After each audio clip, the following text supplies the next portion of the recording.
So the story in the history of Mexican Smalti is that a Mexican businessman met an Italian glassmaker who followed his daughter to Mexico to find her.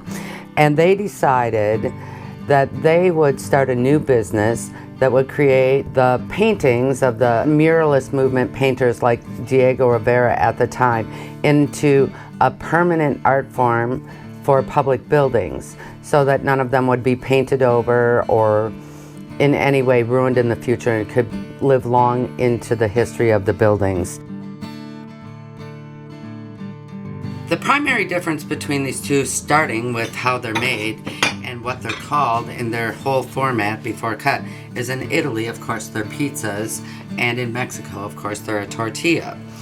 The first primary difference between the two materials is thickness.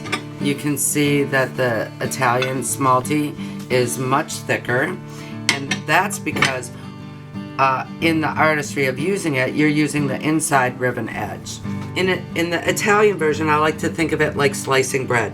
So they cut the pieces off, and you're really using the inside or the face of the slice of bread. In Mexico, they cut it like a cake, and you're using the top and the bottom surface of the material. So they don't clean the pots after each color, they leave them in, and this leaves beautiful modeling on the surface, very similar to the multiple paint colors that you would see in a brush stroke. They also poured it thinner so that the surface would be even and flat like any tiled surface, so that it was not only beautiful to see but also to touch and could do no harm to the public.